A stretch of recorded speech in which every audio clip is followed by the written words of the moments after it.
नमस्कार दोस्तों, स्वागत है आपका A to Z स्टोरीज अद्भुत ऑफिशियल पर। साधु संत फकीर गुरु रहबरों की सदा ही जय जयकार। एक सूफी फकीर बुजुर्ग हज के सफर पर गए। जब वो एक जगह से गुजर रहा थे, उनके हाथ में एक थैला था। उसमें कुछ पैसे थे।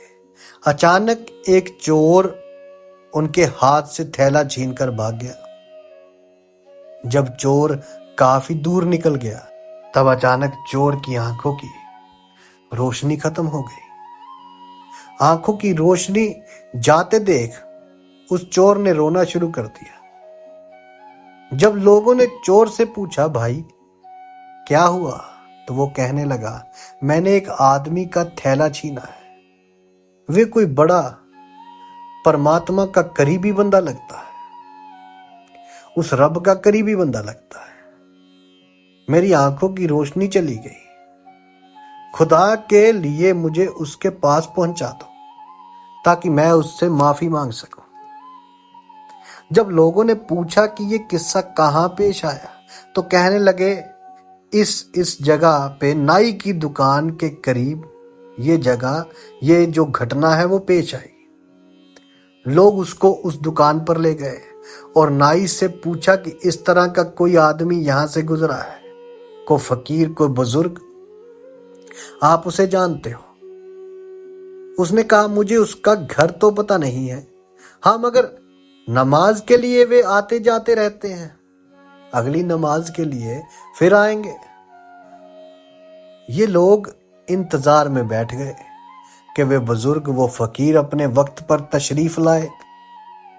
लोग उस चोर को उनके पास ले गए तो उस चोर ने जाकर उनके हाथ पांव पकड़ लिए कि मुझसे गलती हो गई, गुनाह हो गया, मैं शर्मिंदा हूं, मेरी आंखों की रोशनी छिन गई।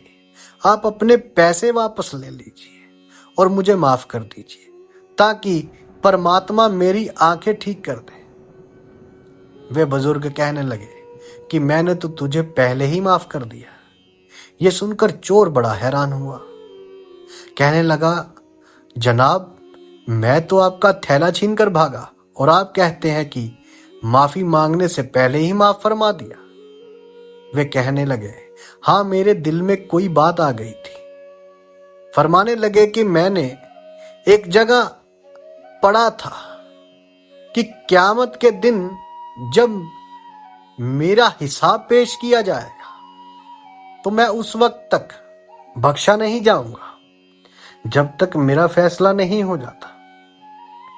मेरे दिल में यह बात आई कि अगर मैंने इस चोर को माफ नहीं किया तो क़यामत के दिन यह मुकदमा पेश होगा और जितनी देर मेरे मुकदमे का फैसला होने में लगेगी, परमात्मा से उतनी देर बाहर रहना पड़ेगा, उनके करीब नहीं जा सकता।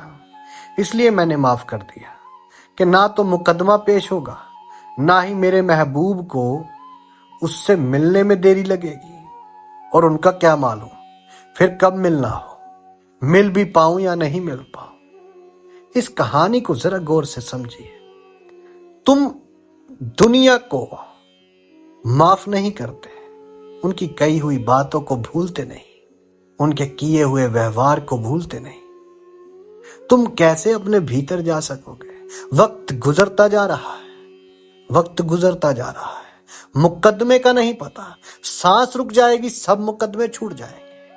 तुम्हें जब तक श्वास है तब तक तुम्हें भीतर की ओर जाना है और वहां पहुंचना है जहां पर सब मुकदमे खारिज हो जाते हैं, सब मुकदमे समाप्त हो जाते हैं, जहां पर हार कर भी जीत हो जाती है। तुम्हें स्वयं के भीतर की ओर जाना पड़ेगा। जब तक तुम किसी के बारे में सोचना नहीं छोड़ोगे, तब तक तुम निर्विचार तो हो ही नहीं सकते।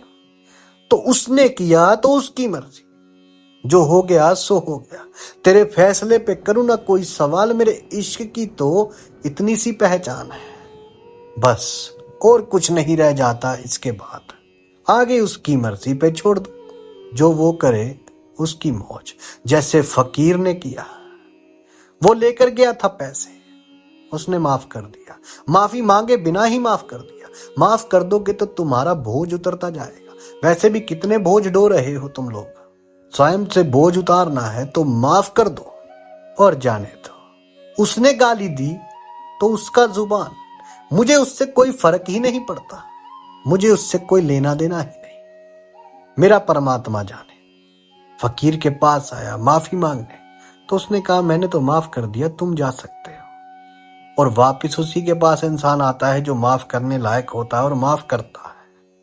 परमात्मा और उसमें कोई ज्यादा अंतर नहीं रह जाता। जब तक श्वास है तब तक माफ करने की आदत डाल लो, क्योंकि जो माफ नहीं करता वो स्वयं माफ नहीं हो पाता, और जो स्वयं माफ नहीं हो पाता वे निर्विचार नहीं हो पाता, और जो निर्विचार नहीं हो पाता वे समाधि तक नहीं पहुंच पाता। साधु संत फकीर गुरु रहबरों की सदा ही जय जयकार।